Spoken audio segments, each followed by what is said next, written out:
दोस्तों आपका स्वागत है आपके अपने YouTube channel rank to MS में। खबरों की शुरुआत में सबसे पहले आपको हम बता दें कि आज हम देखने वाले हैं बीएसएनएल और एमटीएनएल से जुड़ी हुई सभी लेटेस्ट अपडेट, जिसमें सबसे पहले आपको बता दें कि बीएसएनएल में मोदी सरकार की आत्मनिर्भर नीति 4G की दौड़ में बीएसएनएल के आगे बढ़ने के प्रयासों में बाधा बन सकती है, ऐसा एक न्यूज़पेपर द प्रिंट के द्वारा बताया गया है।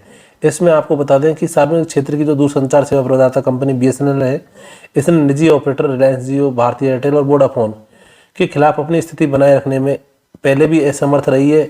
इसके बावजूद भी केंद्र ने 2019 में इनको 3 पुनरुद्धार पैकेज दिए थे। आपको बता दें कि इसके द्वारा अभी हाल फिलहाल में बहुत सारे कस्टमर ऐड किए गए 4G और 5G फोनों को ये उपयोग करने से रोकती है।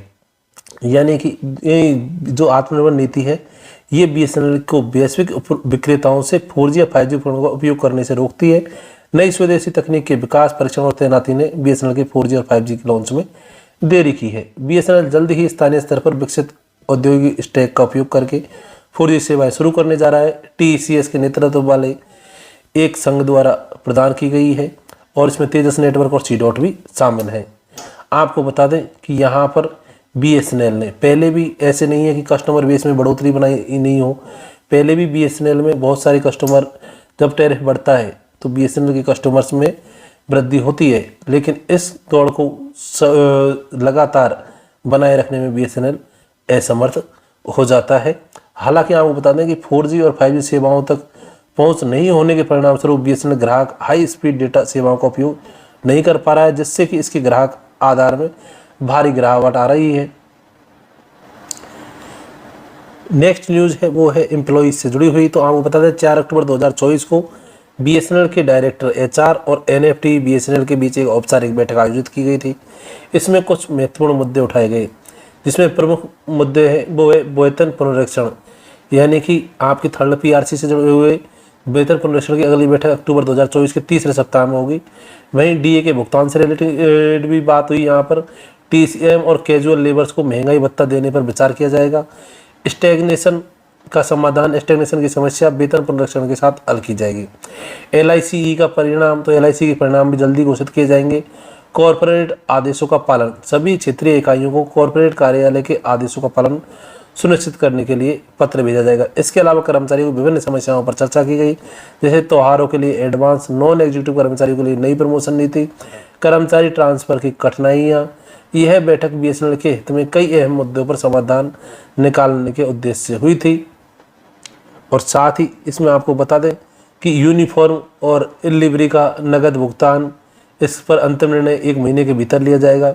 बीसीजी कंसल्टेंट की रिपोर्ट मिलने के बाद स्टाफ को उसकी कॉपी दी जाएगी।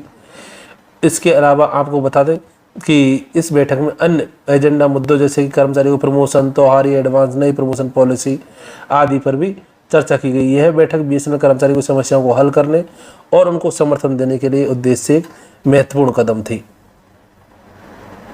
वहीं अगर अब हम देखें एमटीएनएल से जुड़ी हुई न्यूज़, तो एमटीएनएल ने 12 सितंबर 2024 को एक पत्र के माध्यम से बीएसएनएल से अनुरोध किया था कि दिल्ली और मुंबई के सभी FTTH fibre to the home ग्राहकों को बीएसएनएल में मर्ज किया जाए। इसके लिए बीएसएनएल के सीएमडी ने 19 सितंबर 2024 को इस मर्जर की अनुमति दे दी थी। इस प्रक्रिया के तहत एमटीएनएल ने अनुरोध किया है कि उनके कुछ अधिकारियों को प्रतिनियुक्ति यानी डेपुटेशन पर बीएसएनएल में तैनात किया जाए, ताकि वो एमटीएनएल के कार्यभार को भी संभाल सकें यदि आवश्यक हो। तो ये तो थी बीएसएनएल से में जो एमटीएनएल के कर्मचारियों का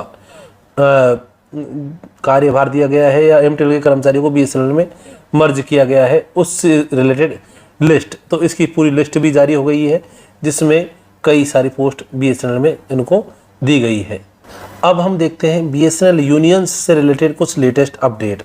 बीएसएनएल के कर्मचारियों और यूनियन को लेकर के हालिया खबरों में कई अहम मुद्दे सामने आए हैं, जिसमें सबसे पहला है वेतन पुनरीक्षण, यानी कि बीएसएनएल कर्मचारियों की वेतन पुनरीक्षण की मांग पर सरकार से दबाव बढ़ाया जा रहा है। इस मुद्दे पर अक्टूबर 2024 में चर्चा की जाएगी, खासकर प्रधानमंत्री के हालिया बयान के संदर्भ में। प्रदर्शन और विरोध, बीएसएनएल कर्मचारी यूनियनों ने हाल ही में कई प्रदर्शन और हड़तालों की योजना बनाई है। 3 अक्टूबर को अंतर्राष्ट्रीय कार्य दिवस पर कर्मचारियों ने अपनी मांगें रखते हुए प्रदर्शन किए, जिससे स्वास्थ्य सुरक्षा और सामाजिक सुरक्षा जैसे मुद्दों पर जोर दिया गया। वहीं second BRS voluntary retirement scheme, BSNL ने दूसरा बीआरएस लाने की अफवाह थी, लेकिन यूनियनों द्वारा इन अफवाहों का खंडन किया गया है और बताया गया है कि फिलहाल ऐसा कोई प्रस्ताव नहीं है।